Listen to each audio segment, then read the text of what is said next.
आओ चिखाए तुम्हें अंधे का फंदा। तो हाय फ्रेंड्स की खबर आशा करो সকলেৰ ভাল। তো আজি ভিডিওৰ টপিকটো হৈছে কণী। আপোনালোকে সকলোৱে জানে যে কণীৰ বেনিফিট কিমান। আপোনালোকে যদি বডি শডি বনাবলৈ জিমলৈ যায় তেনেহলে ট্ৰেইনাৰে আপোনালোকক প্ৰভাইড কৰিব যে বেছিকে কণী খাব।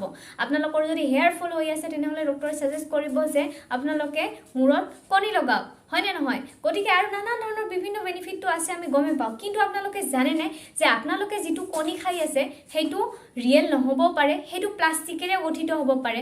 গতিকে আপোনালোকে কেনেকৈ গম পাব যে বজাৰৰ পৰা আপুনি আনি খোৱা কণীটো আপোনাৰ বাবে ভাল নে বেয়া, অৰ্থাৎ হেইটো ৰিয়েল নে ফেক। গতিকে সেই বিষয়ে ভিডিওটোত আজি ডিসকাস কৰিম। কিন্তু ভিডিওটো ষ্টাৰ্ট কৰাৰ আগতে আপোনালোকে যদি মোৰ চেনেলটো এতিয়ালৈকে সাবস্ক্ৰাইব কৰা নাই তেন্তে প্লিজ কৰি দিব, লগতে বেল আইকনটো ক্লিক কৰি দিব।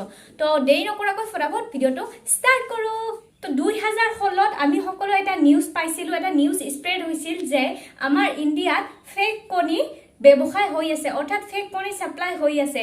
এই খবৰটো পোৱাৰ পিছতে ৰাজ্য চৰকাৰে বহুত তদন্ত কৰিবলৈ ধৰিলে, বেলেগ বেলেগ ঠাইত ছাপা মাৰিবলৈ ষ্টাৰ্ট কৰিলে। আৰু এই ছাপা মাৰাতে ইনভেষ্টিগেশ্যন কৰাৰ পিছত ওলাল যে আসলতে তামিলনাডুৰ পৰাই আমাৰ গোটেই ইণ্ডিয়াত ফেক কণী সাপ্লাই হৈ আছিল। এতিয়া কথা হল আপোনালোকে যে সদায় নিজৰ দেহত প্ৰটিনৰ মাত্ৰা বঢ়াবলৈ, হেলথৰ ভালৰ বাবে বজাৰৰ পৰা আনি কণীবোৰ খাই থাকে, এই কণীবোৰ আসলতে ৰিয়েল নে নকল। এতিয়া আপোনালোকে কণী খোৱাটো বাদ দিব নোৱাৰে, হয় নে নহয়? খবৰ এটা পাইছে যে ফেক কণী চলি আছে, সেই বুলি আপুনি কণী খোৱা বাদ দিব নেকি? একদম নোৱাৰে। গতিকে আপোনালোকে ঘৰত অনা কণীটো আসল নে নকল কেনেকৈ বুজিব? তো বলক এতিয়া মই কৈ আছো যে আপোনালোকে কণীটো আসল নে হেতু ফেক কণী কেনেকে জানিব।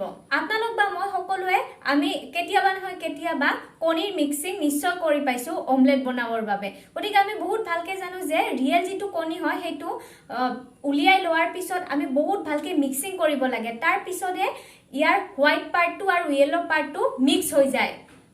কিন্তু ফেক কণীত কি হয়, ফেক কণী এটা উলিয়াৱাৰ লগে লগে ইয়াৰ ইয়েলো আৰু হোৱাইট পাৰ্টটো অলৰেডি মিক্সিং হৈয়ে থাকে। তাৰ পৰা আপুনি গম পাব যে যদি কণীটো ফাটাৰ লগে লগে তাৰ পৰা ইয়েলো আৰু হোৱাইট পাৰ্টটো মিক্সিং হৈ ওলোৱা দেখে তেন্তে সেই কণীটো ফেক। দ্বিতীয় নম্বৰ কথা হ'ল কালাৰ।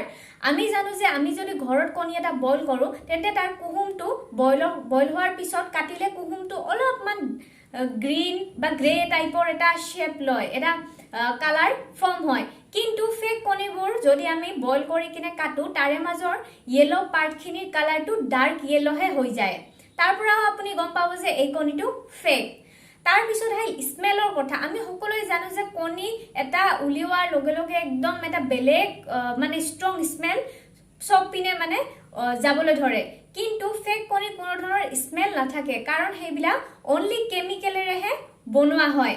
তাৰোপৰি আপুনি গম পাব যে দুটা কণী যদি আপুনি লাৰি চাই, এটা হল ফেক কণী, এটা হল ৰিয়েল কণী। কণীটো লাৰি চালে আপুনি অলপমান তাৰ স্কিনখন ৰাফ ৰাফ যেন ফিল কৰিব, টাইট টাইট ৰাফ ৰাফ উখুৰা মুখুৰা নিচিনা ফিল কৰিব।